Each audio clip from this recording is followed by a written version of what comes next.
कहानी मूली की महिमा। मेरे गांव में एक कहावत मशहूर थी, जिनके घर मूली उनके घर बीमारी की दूरी। बचपन से ही इस कहावत को सुनते सुनते मैं बड़ा हुआ, लेकिन कभी इसे गंभीरता से नहीं लिया। पर जब मैं शहर में पढ़ाई के लिए गया और अपनी सेहत में बदलाव महसूस किया, तो समझ में आया कि गांव की इस साधारण सब्जी के पीछे कितनी गहरी बात छिपी हुई थी। शहर के जीवन में सब कुछ जल्दी जल्दी चलता था। खाने का समय कभी फिक्स नहीं रहता था, और बाहर का तला भुना खाना तो जैसे हर दिन की आदत बन गई थी। धीरे धीरे पेट की समस्याएं शुरू हो गई। कभी पेट में भारीपन तो कभी गैस और एसिडिटी से बेहाल हो जाता। सेहत पर ध्यान देने का समय ही नहीं था। पर एक दिन जब पेट की समस्या ज्यादा बढ़ गई तो डॉक्टर के पास जाना पड़ा। उन्होंने कहा, तुम्हारी पेट की सेहत बिगड़ रही है।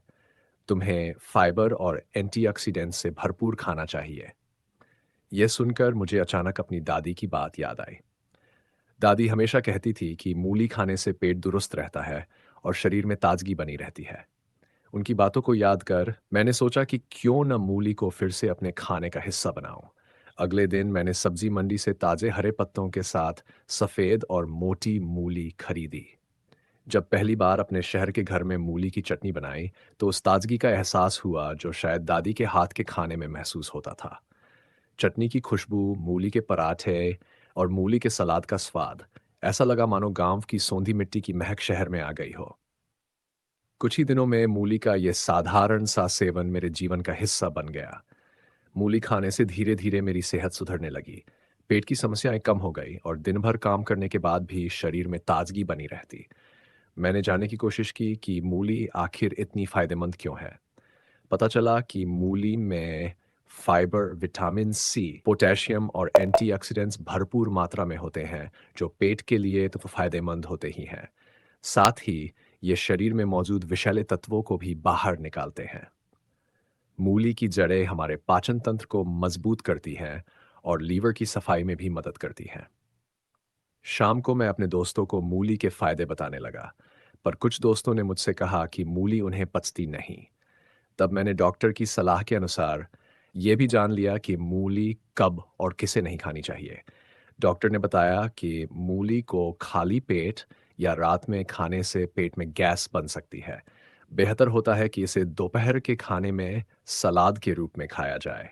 और जिन लोगों को थायराइड की समस्या है, उन्हें मूली खाने में थोड़ी सावधानी बरतनी चाहिए, क्योंकि इससे थायराइड ग्रंथि पर असर पड़ सकता है। मूली खाने का सही समय जानकर और इसे सही मात्रा में खाने से मेरे शरीर में और भी अच्छे परिणाम दिखाई देने लगे। अब तो जब भी गांव जाता हूँ, दादी के साथ मूली का पराठा, मूली की चटनी और मूली का अचार जरूर खाता हूँ। दादी को देखकर अब समझ आता है कि गांव के लोग क्यों इतनी तंदुरुस्त रहते हैं। आज के इस आधुनिक जीवन में, जहां हम तरह तरह की दवाइयों और टॉनिक्स पर निर्भर हो गए हैं, एक साधारण सी सब्जी हमारे शरीर को स्वस्थ और ताजगी से भर सकती है। इस अनुभव ने मुझे ये सिखाया कि कभी-कभी हमें अपनी परंपराओं और पुरानी कहावतों पर भी विश्वास करना चाहिए। आज मूली मेरे खाने का हिस्सा ही नहीं, बल्कि मेरी जिंदगी का एक अभिन्न अंग बन गई है, जो हर दिन मुझे अपनी जड़ों से जोड़ती है। अगर आपको मेरी ये कहानी मूली की महिमा पसंद आई हो और इससे आपको कुछ नया सीखने को मिला हो, तो कृपया इसे लाइक करना न भूलें। ऐसी ही और दिलचस्प और प्रेरणादायक कहानियाँ पढ़ने के लिए चैनल को सब्सक्राइब करें। आपकी हर लाइक और सब्सक्रिप्शन हमें और भी अनोखी कहानियाँ लाने की प्रेरणा देती है। तो मिलते हैं अगली कहानी में।